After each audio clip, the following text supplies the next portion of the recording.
तो नमस्कार साथियों, कैसे हैं आप लोग। उम्मीद करते हैं कि आप लोग अच्छे होंगे, मस्त होंगे और स्वस्थ होंगे। तो मैं आज क्लास 10 के फर्स्ट लेसन जिसका नाम है वास्तविक संख्याएं, इंग्लिश में उसको रियल नंबर बोलते हैं। तो मैं रियल नंबर चैप्टर को एनसीईआरटी मैथमेटिक्स बुक से थ्योरी के साथ साथ पूरे के पूरे ऑल चैप्टर के सॉल्यूशन को मैं कराने जा रहा हूँ। यदि आप मेरे इस चैनल पे न्यू होंगे तो आप लोग मेरे इस चैनल को सब्सक्राइब कीजिए और ज़्यादा से ज़्यादा अपने दोस्तों में शेयर कीजिए।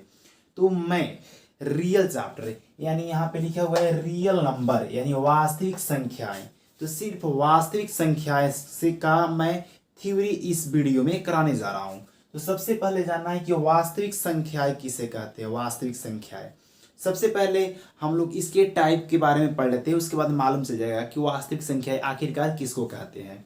तो जो वास्तविक संख्याएं होती हैं वो दो पार्ट में बटी होती है, यानी दो भागों में बांटा गया है वास्तविक संख्याओं को। एक होती है परिमेय संख्याएं जिसको हम लोग रेशनल नंबर के नाम से जानते हैं, परिमेय संख्याएं, और दूसरी होती है अपरिमेय संख्याएं जिसको इरेशनल नंबर के नाम से जानते हैं। सबसे पहले जानना है हमको कि आखिरकार रेशनल नंबर यानी परिमेय संख्याएं किसको कहते हैं। तो सबसे पहले इसको जानने से पहले हमको अंश और हर के बारे में जानकारी होना चाहिए। कोई भी चीज जैसे लिखते हैं, जैसे यहाँ पे लिखते हैं 1/2 लिख दिए, तो ऊपर वाले को हम लोग पढ़ते हैं अंश, ऊपर वाले को पढ़ते हैं अंश और नीचे वाले को पढ़ते हैं हर, नीचे वालों का हर और ऊपर वाले को अंश। तो जिस संख्या को हम लोग अंश बटा हर यानी फ्रैक्शन के रूप में यानी बट्टा के रूप में, जिस संख्या को हम लोग बट्टा के रूप में लिख सकते हैं उसको बोलते हैं वास्तविक संख्या, परिमेय संख्या है, उसको बोलते हैं परिमेय संख्या है। जैसे यहाँ पे p/q यानी ये फ्रैक्शन में है, यानी जिस संख्या को हम लोग फ्रैक्शन में लिख सकते हैं यानी अंश बटा हर के रूप में लिख सकते हैं, भिन्न के रूप में लिख सकते हैं, जहाँ पे p और q यानी अंश और हर, यानी p और q, p क्या है तो p क्या है यहाँ पे अंश है, और q क्या है तो q हर है, और p और q क्या होना चाहिए, पूर्णांक होना चाहिए। पूर्णांक कहने का अर्थ है कि जो भी यहाँ पे नंबर होगा वो प्लस में हो सकता है, नहीं तो माइनस में हो सकता है। लेकिन q नॉट इक्वल टू 0 यानी q का मान 0 नहीं होना चाहिए, यानी जो हर है हर, तो हर का मान 0 नहीं होना चाहिए। अगर हर का मान 0 हो जाएगा, जैसे यहाँ पे p है और यहाँ पे q है, तो q के जगह पे अगर क्या कर देंगे 0 रख देंगे तो e इन्फिनिटी हो जाएगा यानी अनंत हो जाएगा, अपरिभाषित हो जाएगा, इसको हम परिभाषित नहीं कर सकते हैं। इसीलिए q का मान जो है 0 नहीं होना चाहिए, यानी 0 के अलावा कोई भी प्लस में चाहे माइनस में, यहाँ पे ही दर्शा दिया गया है कि पूर्णांक यानी प्लस में या माइनस में कोई भी में हमारी संख्या लिखी जा सकती है। यानी जिस संख्या को हम लोग फ्रैक्शन के रूप में यानी p/q यानी बट्टा के रूप में लिख सकते हैं, जहाँ पे अंश और हर यानी p और q क्या होना चाहिए, पूर्णांक होना चाहिए। पूर्णांक कहने का अर्थ है कि हमारा जो नंबर होना चाहिए अंश और हर, तो प्लस में या माइनस में किसी भी में लिख सकते हैं, लेकिन q यानी हर का मान 0 के बराबर नहीं होना चाहिए, उसको हम लोग कहते हैं परिमेय संख्या, उसको परिमेय संख्या कहते हैं।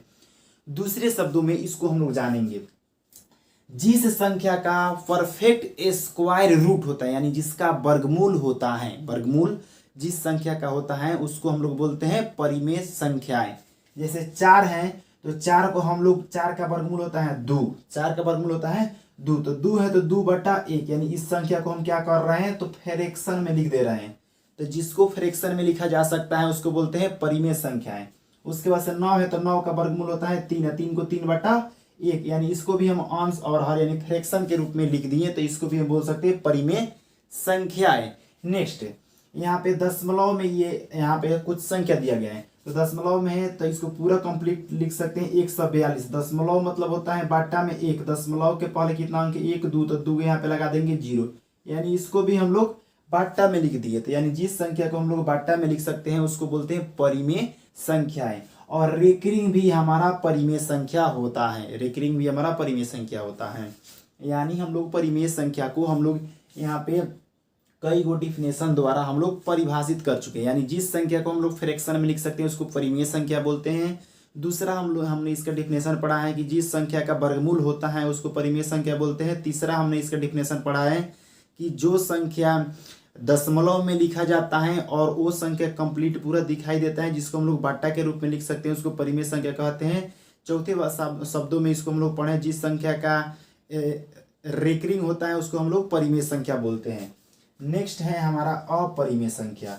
अपरिमेय संख्या परिमेय का उल्टा होता है अपरिमेय संख्या, यानी जिस संख्या का परफेक्ट स्क्वायर रूट नहीं होता है, यानी वर्गमूल नहीं होता है, उसको बोलते हैं अपरिमेय संख्या। जैसे 3 का वर्गमूल परफेक्ट स्क्वायर रूट यानी परफेक्ट वर्गमूल नहीं होता है, √2 का परफेक्ट वर्गमूल नहीं होता है, तो इसको हम लोग बोलते हैं अपरिमेय संख्या। यानी परिमेय संख्या के उल्टा को बोलते हैं अपरिमेय संख्या। दुनिया के किसी भी संख्या में अगर सिर्फ पाई दिखाई दे दे तो पाई होगा अपरिमेय संख्या। पाई कौन सी संख्या होगी? अपरिमेय संख्या।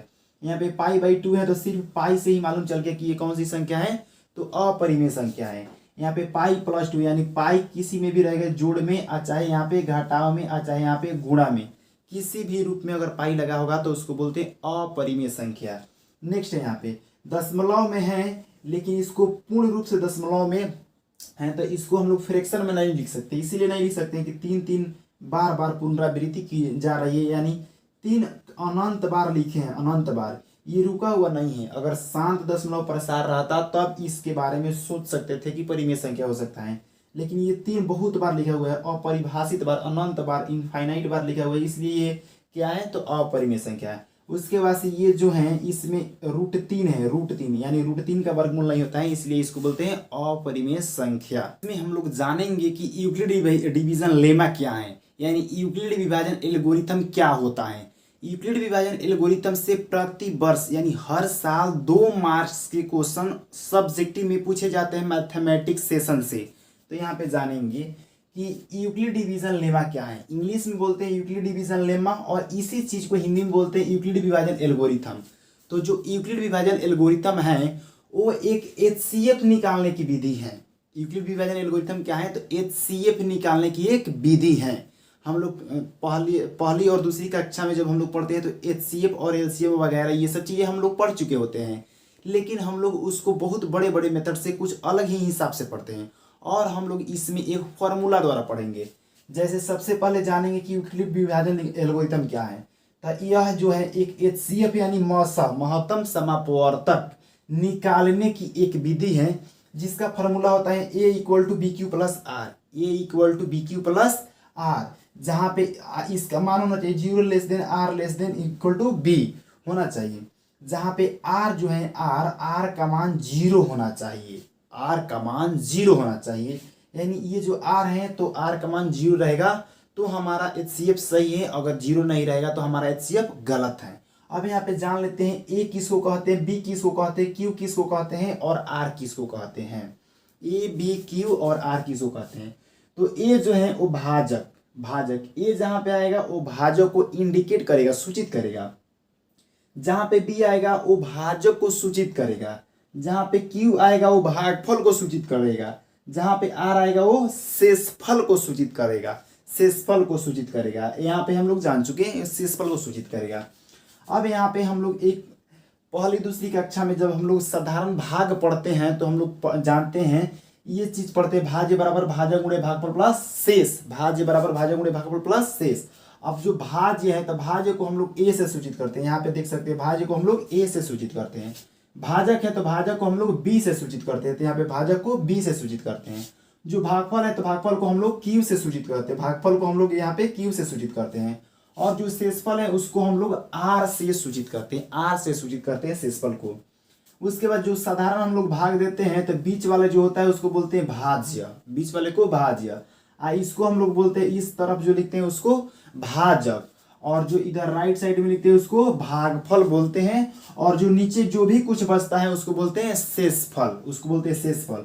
जैसे हमने क्या किया, 2 में 5 से भाग दिया तो 2 दूना 4, 5 में से 4 जाएगा 1, तो इसको बोलते हैं भाज्य, इसको बोलते हैं भाज्य, इसको बोलते हैं भाजक, और इसको बोलते हैं राइट साइड को भागफल, और जो नीचे बचा है उसको क्या बोलते हैं, शेषफल बोलते हैं। अब हम लोग NCERT बुक से प्रति क्वेश्चन के बारे में समझेंगे।